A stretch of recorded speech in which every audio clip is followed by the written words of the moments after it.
In April of 1841, Silas Rutledge made an announcement that reverberated through even the most callous plantation-owning circles of South Carolina.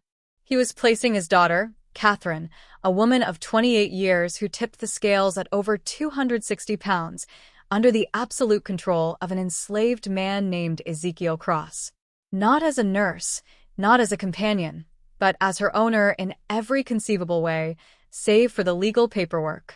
The white society of Culleton County was scandalized, utterly aghast at the impropriety, but they remained blissfully ignorant of Rutledge's true motives, of the depths of what he was truly planning, or of what Ezekiel Cross would inflict upon Catherine in the ensuing months. By November, Catherine's physical form had undergone transformations that defied explanation, changes that were so dramatic they baffled the mind. 13 men lay dead, their lives extinguished, and Cypress Grove Plantation was reduced to nothing more than smoldering ash and ghostly memories. What transpired between that enslaved man and the plantation owner's daughter? What unspeakable acts were committed? What did he do to her? What horrors did he unleash that instilled such profound terror in all who bore witness? Before we delve into the disturbing truth, make sure you subscribe, hit that notification bell, and let me know what state you're watching from in the comments below. Now, allow me to transport you back to the genesis of this horrifying tale, back to where it all began. Spring in Culleton County announced its arrival with a heavy blanket of oppressive heat and humidity, a stifling combination that rendered the very air thick and almost palpable. The Combahee River, sluggish and languid, meandered through the low country, its dark waters mirroring the eerie beauty of Spanish moss, which draped from the ancient live oak trees like morbid funeral shrouds. Rice paddies stretched out for miles, an endless expanse of flooded fields, toiled by hundreds of enslaved souls, who labored in water that reached their knees, from the first light of dawn until the fading twilight. This was a realm of wealth forged in suffering, a prosperity built upon the foundation of human misery, all meticulously rationalized by men who had successfully convinced themselves that such cruelty was not only acceptable, but the natural and divinely ordained order of things. Cypress Grove Plantation occupied a substantial 800 acres of land that could be considered moderately productive. Its owner, Silas Rutledge, while not quite among the county's elite, harbored a burning desire to ascend to their ranks. He possessed 58 enslaved people, a figure that would qualify him as wealthy by most standards, yet barely secured him a spot in the mid-tier of the local social hierarchy. The truly powerful families controlled thousands of acres, commanding the labor of hundreds of slaves, maintaining lavish residences in Charleston, and sending their sons to prestigious universities in the North.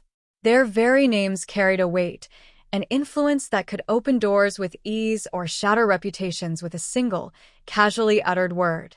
Silas had entered into matrimony with Elizabeth Yancey in 1812, a union that brought with it a modest increase in land holdings and the prestige of a well-regarded surname.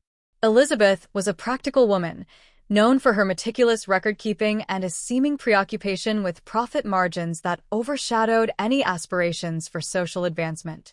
She tragically perished during childbirth in 1813, leaving behind a daughter who was christened Catherine. For the ensuing 28 years, Silas single-handedly raised Catherine, while channeling his considerable energies into a relentless pursuit of acceptance into the inner sanctums of the county's power structure. He was a man of imposing stature, yet possessed a thinness characteristic of those who neglect to eat when consumed by an all-consuming obsession. His hair had prematurely turned gray, lending him a severe and austere appearance that mirrored his generally cold and unsentimental temperament. In the realm of business, he was known for his shrewdness, but also for maintaining a degree of honor.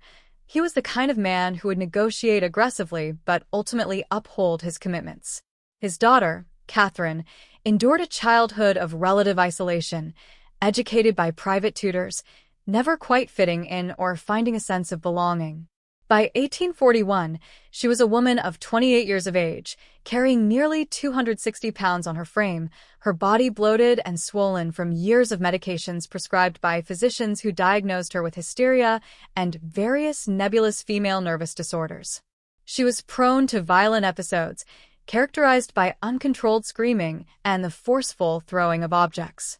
In the previous year, she had even attacked her father with a letter opener, leaving a permanent scar across his left hand, a visible reminder of her unpredictable nature. The white society of Culleton County engaged in hushed whispers about her, cloaked in a veneer of false sympathy. Poor Silas Rutledge, they would murmur, burdened with a mad daughter. What a terrible shame. She was such a pretty child. However, none of them knew the truth. None of them possessed the slightest inkling of what Catherine had witnessed when she was just 12 years old, or that her so-called madness was not madness at all, but a perfectly rational and understandable response to the experience of living in close proximity with monsters. The letter arrived on April 7th, delivered by a private courier, ensuring its confidentiality. Silas, expecting routine business correspondence, opened it within the confines of his study. Instead, he discovered 3 pages of expensive paper, sealed with red wax, bearing a symbol that he immediately recognized, a scythe crossed with wheat stalks, the unmistakable mark of the Brethren of the Harvest. The Brethren, a clandestine group of 13 men, convened in darkness to perform rituals they believed would fortify the land through the act of blood sacrifice. They blended ancient European traditions with beliefs borrowed from the enslaved people, who possessed a profound understanding of spirits and power.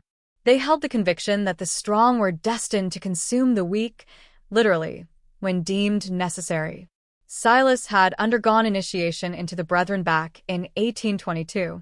Over the course of 19 years, he had attended approximately 40 gatherings, participating in rituals that ranged from the deeply disturbing to the utterly monstrous. The letter contained devastating news. He was deeply in debt, owing $12,000 accumulated over years of gambling losses and ill-fated investments, a sum so vast it was virtually impossible to repay. Repayment would necessitate the sale of the majority of his land and all of his enslaved people, effectively dismantling everything he had painstakingly built. However, the letter offered a twisted alternative, a means of demonstrating commitment from members facing challenging circumstances. Silas was instructed to place his daughter, Catherine, under the complete and absolute authority